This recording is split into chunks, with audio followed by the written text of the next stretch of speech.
ಈ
ಒಂದು ಆಶ್ರಯದಲ್ಲಿ ನಡೆಯುವಂತಹ ನಮ್ಮ ಡಾಕ್ಟರ್ ಮಣಿಪುರ ಶ್ರೀ ಮಹಾಂತ ಗುರುಗಳ ಒಂದು ಜನ್ಮದಿನೋತ್ಸವ ಎಲ್ಲರಿಗೂ ಶುಭಾಶಯ.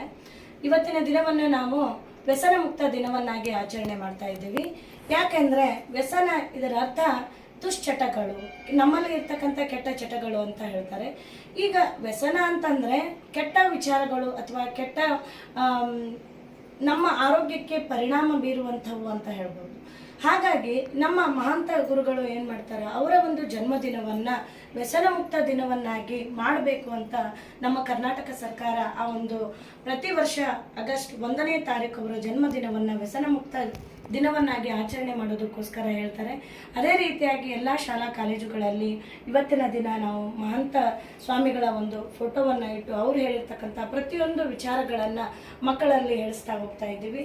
ಈಗ ಇಲ್ಲಿ ನಾವು ಯಾವ ಥರ ಒಂದು ವ್ಯಸನವನ್ನು ಬಿಡಬೇಕು ಅಂತ ಹೇಳ್ತಾರೆ ಅಂದರೆ, ಸಮಾಜಕ್ಕೆ ಮಾರಕವಾಗಿರ್ತಕ್ಕಂತಹ ಅದು ಕುಡಿತ ಆಗಿರಬಹುದು ಅಥವಾ ಸಿಗರೇಟ್ ಸೇದುವುದಾಗಿರ್ಬೋದು, ಬೀಡಿ, ಈ ಥರ ಎಲ್ಲದು ನಮ್ಮ ದೇಹವನ್ನು ತೊಂದರೆ ಮಾಡಿದರೆ ಅಥವಾ ನಮ್ಮ ದೇಹಕ್ಕೆ ಹಾನಿಯನ್ನು ಉಂಟು ಮಾಡಿದರೆ, ಅದಕ್ಕೂ ಹೆಚ್ಚಿನದಾಗಿ ನಮ್ಮಲ್ಲಿ ಇರ್ತಕ್ಕಂಥ ಹೊಟ್ಟೆ ಕಿಚ್ಚಾಗಿರ್ಬೋದು, ಅಸೂಯೆ ಆಗಿರ್ಬೋದು, ಮತ್ಸರ ಆಗಿರ್ಬೋದು, ಬೇರೆಯವರ ಬಗ್ಗೆ ನಾವು ಹೇಳ್ತಕ್ಕಂಥ ಸಿಟ್ಟು ಏನೇ ಇರ್ಬೋದು, ದೈಹಿಕವಾಗಿ ಆಗಿರ್ತಕ್ಕಂಥ ನೋವನ್ನು ನಾವೇನು ಮಾಡ್ಬೋದು, ಸ್ವಲ್ಪ ದಿನದ ಮಟ್ಟಿಗೆ ಏನಾದರೂ ಅದಕ್ಕೆ ಬೇಕಾಗಿರ್ತಕ್ಕಂಥ ಆರೋಗ್ಯ ದೃಷ್ಟಿಯಿಂದ ಏನಾದರೂ ಸುರಕ್ಷತೆಯನ್ನು ಪಡಿಬೋದು.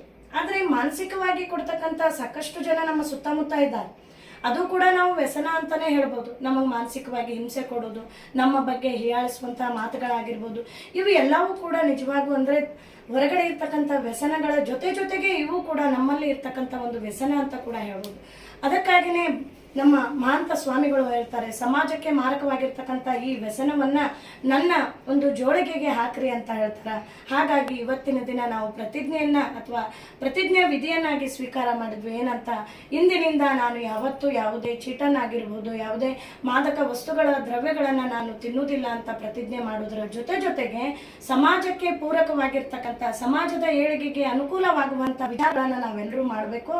ಜೊತೆಗೆ ನಮ್ಮಲ್ಲಿ ಇರ್ತಕ್ಕಂಥ ತಾರತಮ್ಯ, ಅಸೂಯೆ ಮತ್ಸರ ಈ ಎಲ್ಲ ಭಾವನೆಗಳನ್ನು ಬಿಟ್ಟು ನಾವೆಲ್ಲ ಅಣ್ಣ ತಮ್ಮಂದಿರು ಅಕ್ಕ ತಂಗಿಯರು ಒಂದು ಸಹೋದರ ಭ್ರಾತೃತ್ವದಿಂದ ಮಹಾಂತ ಶ್ರೀಗಳ ಜನ್ಮ ದಿನೋತ್ಸವವನ್ನು ರಾಜ್ಯ ಸರ್ಕಾರವು ವ್ಯಸನಮುಕ್ತ ದಿನಾಚರಣೆಯನ್ನೇ ಆಚರಣೆ ಮಾಡುತ್ತಿದೆ ಅಂದರೆ ಅದು ನಾವು ಈ ಇಳಕಲ್ ನಾಡಿನಲ್ಲಿ ಜನಿಸುವುದು ನಮ್ಮ ಭಾಗ್ಯವೇ ಸರಿ. ಯಾಕಂತಂದರೆ ಇಡೀ ರಾಜ್ಯ ಮತ್ತು ದೇಶವೇ ಒಂದು ಗಮನ ಸೆಳೆಯುವಂಥ ಕೆಲಸ ಯಾರು ಮಾಡಿದ್ದಾರೆ ಅಂದರೆ ಅದು ಡಾಕ್ಟರ್ ಮಹಾಂತ ಶ್ರೀಗಳವರು ಮಾಡಿದರು. ಏನಂತಂದರೆ ಎಲ್ಲ ಸ್ವಾಮಿಗಳು ಇವತ್ತಿನ ದಿನಮಾನದಲ್ಲಿ ದುಡ್ಡು ಆಸ್ತಿ ಅಂತಸ್ತಿಗೆ ಬಡತಿರಬೇಕಾದ್ರೆ ಎಲ್ಲೋ ಒಂದು ಕಡೆ ಜೋಳಿಗೆ ಹಿಡಿಕೊಂಡು ಮನೆ ಮನೆಗೆ ತೆರಳಿ ನಿಮ್ಮ ದುಶ್ಚಟಗಳನ್ನು ನನ್ನ ಜೋಳಿಗೆಗೆ ಹಾಕಿರಿ ಎಂದು ಮನೆ ಮನೆಗೆ ತೆರಳಿ ಸಂಚಾರ ಮಾಡಿದಂಥ ಮಹಾಂತ ಶ್ರೀಗಳವರು ಇವತ್ತು ನಮ್ಮೊಂದಿಗೆ ಇಲ್ಲ. ಆದರೆ ಅವರು ಮಾಡಿದಂಥ ಸತ್ಕಾರ್ಯವು ಇವತ್ತು ಸಮಾಜದಲ್ಲಿ ಯಾವ ರೀತಿ ಪರಿಣಾಮ ಬೀರ್ತಾ ಇದೆ ಅಂದರೆ ಅದೆಷ್ಟೋ ಯುವಕರ ಹಾಗೂ ಅದೆಷ್ಟೋ ಕುಟುಂಬಗಳ ಒಂದು ರಕ್ಷಣೆಗೆ ಆ ಒಂದು ಪಣವನ್ನು ತೊಟ್ಟಿದ್ದರ ಫಲವಾಗಿ ಇವತ್ತು ನೆಮ್ಮದಿಯಿಂದ ಸುಖ ಶಾಂತಿಯಿಂದ ಬಾಳುವಂಥ ವಾತಾವರಣವನ್ನು ಸೃಷ್ಟಿ ಮಾಡಿ ಹೋಗಿದ್ದಾರೆ. ಆ ಒಂದು ಪರಂಪರೆಯನ್ನು ಈಗ ಇಲ್ಲೇ ನೋಡ್ರಿ, ನಿಮ್ಮ ಒಂದು ಸಂಸ್ಥೆ ಇದರಲ್ಲಿ ಪರೋಪಕಾರಂ ಇದಂ ಶರೀರಂ. ಭೂಮಿ ಮೇಲೆ ನಾವು ಬಂದೀವಿ ಅಂತಂದರೆ ನಾವು ಏನಂದರೆ ಉಪಕಾರ ಮಾಡಿದರೆ ಮಾತ್ರ ಅದಕ್ಕೆ ಮುಕ್ತಿ ಸಿಗುತ್ತದೆ ಅನ್ನೋದು ಒಂದು ಅರ್ಥ ಇದೆ. ನಾವು ಯಾವುದೇ ಉಪಕಾರ ಮಾಡದೆ ಯಾರಿಗೂ ನಾವು ಸಹಾಯ ಮಾಡದೆ ಬರೀ ನಮ್ಮದಷ್ಟೇ ನಾವು ನೋಡ್ಕೊಂಡು ಅದನ್ನು ಇನ್ನೊಬ್ಬರಿಗೆ ತೊಂದರೆ ಕೊಡೋದ್ರಿಂದ ಆಗುವಂಥ ಅನಾಹುತಗಳಿಗೆ ಇವತ್ತು ಸಮಾಜ ಸಾಕ್ಷಿಯಾಗ್ತಾ ಇದೆ. ಈಗ ಇವತ್ತು ಈ ಸುರಕ್ಷಾ ಸೇವಾ ಸಂಸ್ಥೆ ಹುಟ್ಟುಕೊಂಡಿದೆ ಅಂದರೆ ಇದಕ್ಕೆ ಮೂಲ ಕಾರಣ ಒಂದು 50% ಆದರೂ ವ್ಯಸನ ಅದರಲ್ಲಿ ಇದ್ದೇ ಇರುತ್ತೆ ಅನ್ನೋದು ನನ್ನ ಭಾವನೆ. ಯಾಕಂತಂದರೆ ಈಗ ವಯಸ್ಸಾದ ಎಲ್ಲ ಹಿರಿಯರು ನೀವು ಇದ್ದೀರಿ, ನಿಮ್ಮ ಮಕ್ಕಳು ಅಥವಾ ನಿಮ್ಮ ಅಣ್ತಮ್ಮರಾಗಲಿ ಯಾರೋ ಒಂದು ವ್ಯಸನಕ್ಕೆ ಮುಕ್ತರಾದಾಗ ಈ ಒಂದು ಸಮಸ್ಯೆ ಏನಂತಂದರೆ ಅವರಿಗೆ ವ್ಯಸನಕ್ಕೆ ಅಡಕ್ಟ್ ಆದಾಗ ಇನ್ನು ತಮ್ಮಲ್ಲಿರುವಂಥ ಮನೆಯಲ್ಲಿರುವಂಥ ಹಿರಿಯರನ್ನು ಆರೈಕೆ ಮಾಡುವ ವ್ಯವಸ್ಥೆ ಏನಾಗುತ್ತಂದರೆ ಆ ಕಡೆ ಲಕ್ಷ್ಯ ಅವರಿಗೆ ಕಡಿಮೆ ಆಗುತ್ತೆ. ಅಂಥ ಒಂದು ಸಂದರ್ಭದೊಳಗೆ ಇಂಥ ಒಂದು ಸುರಕ್ಷಾ ಸೇವಾ ಸಂಸ್ಥೆ ಅಂತ ಸೇವೆ ಸಂಸ್ಥೆಗಳು ಹೆಚ್ಚಾಗುತ್ತಿರೋದಕ್ಕೆ ಕಾರಣವೇನೆಂದರೆ ಮುಖ್ಯವಾಗಿ ನಾನು ಅಂದ್ಕೊಂಡಂಗೆ ಒಂದು 50% ಆದರೂ ಈ ವ್ಯಸನ ಅನ್ನೋದೇನಿದೆಯಲ್ಲ ಅದು ಜೀವನಕ್ಕೆ ಮಾರಕವಾಗುತ್ತಿದೆ. ಹಾಗಾಗಿ ಜೀವನದ ಬದುಕನ್ನು ಹಸನಗೊಳಿಸುವ ಒಂದು ಮಹಾ ಉದ್ದೇಶವನ್ನು ಇಟ್ಟುಕೊಂಡು ಮಹಾಂತ ಶ್ರೀಗಳು ಎಂದೂ ಯಾರನ್ನು ಅವರು ದುಡ್ಡು ಕೇಳಿಲ್ಲ, ಎಂದೂ ಯಾರನ್ನು ಅವರು ಹಣ ಕೊಡ್ರಿ ಆಸ್ತಿ ಕೊಡ್ರಿ ಅಂತ ಕೇಳಿಲ್ಲ. ಆದರೆ ಬಸವ ತತ್ವದ ಆಧಾರದ ಮೇಲೆಯೇ ತಮ್ಮ ಇಡೀ ಜೀವನವನ್ನು ಸಾಗಿಸಿಕೊಂಡು ಅದೆಷ್ಟೋ ಸುಮಾರು 20 ವರ್ಷಗಳ ಹಿಂದೆ ಇರ್ಬೋದು ಇಳಕಲ್ದಲ್ಲಿ ಒಂದು ದೊಡ್ಡ ಒಂದು ಸಂಗ್ರಾಮನೆ ನಡೆದೋಯ್ತು. ಏನಂತಂದರೆ ಅದೇ ಪಟ್ಟ ಈಗ ಇರತಕ್ಕಂಥ ಶ್ರೀಗಳವರ ಪಟ್ಟಾಧಿಕಾರ ಸಮಾರಂಭದಲ್ಲಿ ಇಳಕಲ್ದಲ್ಲಿ ಕರ್ಫ್ಯೂ ಆಗಿ ಅನೇಕ ಅನಾಹುತಗಳಾದವು. ಯಾಕೆ ಅವ್ರನ್ನೇ ಮಾಡಬೇಕಂತ ಉದ್ದೇಶವನ್ನು ಇಟ್ಕೊಂಡಿದ್ರು ಅಂತಂದರೆ ನಾವು ಸರ್ವೇ ಸಾಮಾನ್ಯವಾಗಿ ಎಲ್ಲೇ ಕಾರ್ಯಕ್ರಮಕ್ಕೆ ಬಂದಾಗಲಿ ಯಾರ್ದೋ ಮನೆಗೆ ಬಂದಾಗಲಿ ಗುರುಮಾಂತ ಶ್ರೀಗಳು ಕೂಡ ಏನಂದರೆ ಮಹಾಂತ ಶ್ರೀಗಳಷ್ಟೇ ಪವಿತ್ರತೆಯಿಂದ ಆ ಜೋಳಿಗೆಯನ್ನು ಮುನ್ನಡೆಸಿಕೊಂಡು ಹೋಗುತ್ತಿರುವುದರ ಪರಿಣಾಮವಾಗಿ ಇವತ್ತು ಸಮಾಜದಲ್ಲಿ ಜೋಳಿಗೆ ಮಹಾಂತ ಜೋಳಿಗೆ ಎಂದು ಇಡೀ ದೇಶಕ್ಕೆ ಬೆಳಕಾಗುತ್ತಿದೆ. ಈಗ ಗುರುಮಾಂತ ಶ್ರೀಗಳು ಯಾರಾದರೂ ಮನೆಗೆ ಹೋದರೆ ಅಥವಾ ಎಲ್ಲಾದರೂ ಹೋದರೆ ಅವ್ರು ಏನು ಕೇಳ್ತಾರೆ ಅಂದರೆ ಅವ್ರ ಮನೆಯಲ್ಲಿ ಯಾರಾದರೂ ಚಟಗಳನ್ನು ಮಾಡೋರಿದ್ರೆ ವ್ಯಸನಗಳನ್ನು ಮಾಡೋರಿದ್ರೆ ಅವ್ರು ಏನಂತಾರೆ, ನೀನು ನನಗೆ ದೊಡ್ಡ ಕಾಣಿಕೆ ಕೊಡ್ಬೇಕಂತ ಕೇಳೋರು. ಕೇಳಿದೆವ ಆ ವ್ಯಕ್ತಿಗಳು ಏನಾಗ್ತಾರಂತಂದ್ರೆ ಗಾಬರಿ ಆಗ್ತಾರೆ. ಯಾವೊಬ್ಬರು ಶ್ರೀಮಂತರು ಇರ್ತಾರೆ, ಒಬ್ಬರು ಬಡವರು ಇರ್ತಾರೆ. ಅಂತ ಒಂದು ಶ್ರೀಮಂತರು ಆಯ್ತು ಎಷ್ಟು ಕೇಳ್ತಾರೆ ಕೊಡ್ತೀವಿ ಅಂತ ಹೇಳ್ತಾರೆ, ಬಟ್ ಬಡವರು ಇದ್ದರು ನಮ್ಮ ಕೈಲಾದಷ್ಟು ಕೊಡ್ತೀವಿ ಅಂತ ಹೇಳ್ತಾರೆ. ಅವಾಗ ಗುರುಮಾಂತ ಶ್ರೀಗಳ ಭಿಕ್ಷೆ ಏನಂದ್ರೆ ದುಡ್ಡು ದುಗ್ಗಾಣಿಗಳನ್ನು ಕೇಳೋದಿಲ್ಲ, ಆತ ಮಾಡ್ತಕ್ಕಂಥ ಚಟಗಳನ್ನು ಆತ ಮಾಡ್ತಕ್ಕಂಥ ಕೆಲಸವನ್ನು ನನ್ನ ಜೋಳಿಗೆ ಹಾಕಿ ಇವತ್ತಿನಿಂದ ನೀನು ವ್ಯಸನ ಮುಕ್ತವಾಗಬೇಕೆಂದು ವಾಗ್ದಾನ ಮಾಡಿಸಿ ಅದೆಷ್ಟೋ ಕುಟುಂಬಗಳಿಗೆ ಆಸರೆಯಾಗಿದ್ದನ್ನು ನಾವು ಕಣ್ಣಾರೆ ಕಾಣ್ತಾ ಇದ್ದೀವಿ. ಅಂಥವರ ಒಂದು ಜನಿಸಿದ ನಾಡಿನಲ್ಲಿ ನಾವೆಲ್ಲರೂ ಬದುಕಿರುವುದೇ ನಮ್ಮ ಭಾಗ್ಯ ಎಂದು ಹೇಳುತ್ತಾ ಒಂದೆರಡು ಮಾತನ್ನು